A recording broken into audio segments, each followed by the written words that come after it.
He was tripping. He had the wrong session there. He talking about Tyson Fury and all that. That's next week, man. We'll talk about the big boys next week. I see you, Fernando Guerrero.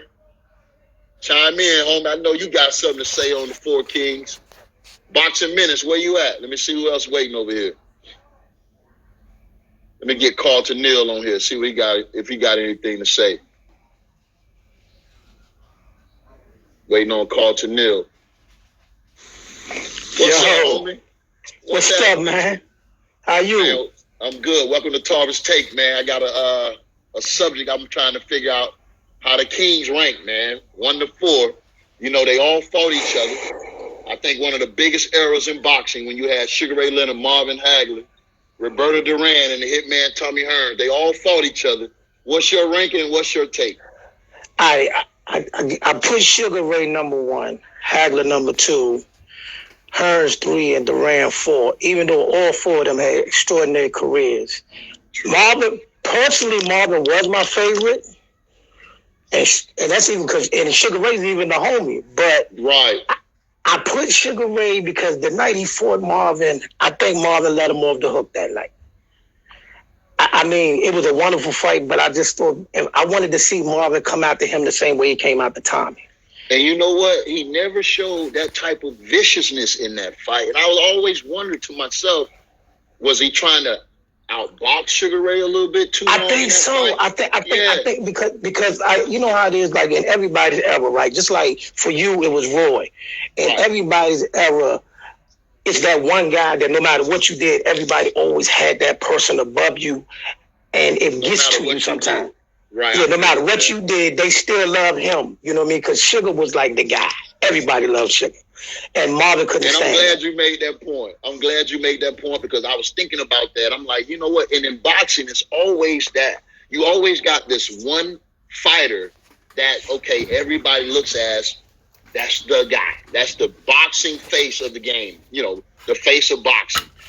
Oscar De La Hoya was that for boxing for a long time. Roy Jones was that for a long time. Sugar Ray Leonard was that. You have these certain fighters that they just put on that pedestal, and that's and no matter what you do, you can't. And I'm still mad at you for Roy, man. I'm still mad at you for Roy, man. That hurt. Hey, man, I couldn't go to the barbershop for 2 weeks because of you. Oh, man, my bad.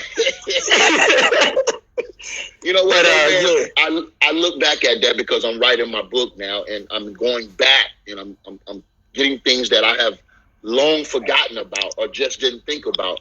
But Roy Jones and I, man, have been talking shit to each other since we were 13 years old. And it's just been a beautiful parallel when you look at our careers. And I'm going to unveil a lot of things that people may not know from that rivalry. It was truly a rivalry. But for me, man, it was always respect, you know, because Roy set the bar. Roy set the bar so high. A lot of people didn't think anybody would ever reach that bar. But you know what? I was just on my grind. I stayed in the gym, and I never lost confidence in myself.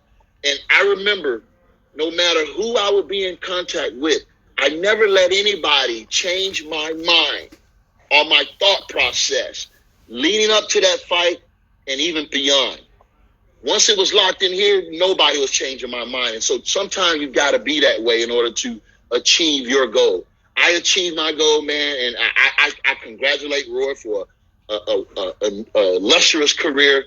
And without him, it wouldn't be no me. So, you know, I'm always grateful. And you're going to learn why I even got back in the ring after taking a long hiatus. And you'll be surprised who was my inspiration. Even to this day, I look back and say, if it wasn't for him, I may have never got off the couch. I may have never got off the couch. So a lot of people don't understand how much Roy Jones means to me personally, because I never knew we was going to fight. I never knew we was on a head-on collision.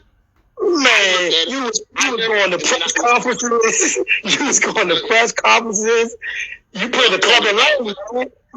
I'm talking about when he wasn't light heavyweight when I made my ascender. He wasn't light heavyweight. He was middleweight. He was super middleweight. But once I went light heavyweight and Roy Jones went light heavyweight, I knew we was on a head-on collision because nobody was going to stand in my way of becoming champion. And so that's how I think. It could have been anybody. It could have been Hagler. It could have been Sugar Ray. It could have been any of them. I was going to approach it the same way because the only thing mattered to me was becoming champion, and I wouldn't let that go for nobody. And that's how you achieve your goal in life. You don't give up and you don't quit, no matter what. And I'm an example of that. Because I came from the mud, bro. I know you know that. You know my story. You see what I'm saying? I'm that flower that rose up from the concrete, bro. I'm that flower that rose up from the concrete. One thing I do want to say, though, man, I ain't gonna lie. It wasn't until I actually met you a couple times at different events, and I was like, you know what, man? You can't be mad at the dude. You can't. I was mad at you about what, but when I met you in person, it was like, nah, you can't be mad at the dude. Thank you, man. I appreciate that. That's real talk, man. Cause I met you in DC and I met you in Jersey. Okay, great, man. You sound just like my boy Too Sharp. Everybody got that slang down. Hey, that's like my man. That's my man. That's my man. Yeah. That's my man. And the night I met you in DC, I was with Too Sharp. Okay. Yeah, man. Condolences to my brother too, man. He lost his son in a tragic incident, just recently. So if you haven't heard from him, reach out to him, bro. Reach out to him. You know what I mean? Definitely will, listen. Man. Hit me in my DM, man. I gotta follow you, man. Real recognize real, bro. Stay up, man. I got you, champion. And I appreciate your take on the Four Kings. I appreciate your take. Thank you. No problem. My man. There you go. There you have it. That's what it's all about, man. Conversations like that. I met the brother twice, and he remembered and he respected it. So that's what it's all about, man. And that's why we're doing Tarver's Take. I want to connect with some of those guys that have stories like that of meeting me in however way, I rubbed them or they, we rubbed or connected. I want to hear about that, man, because I don't remember everything and everybody. And those are the little gems that I want for my own personal self. So if you have those, please DM me, get in my DM with old pictures or what have you, man. It's always appreciated. So I'm going to go find somebody else that's going to talk Four Kings live on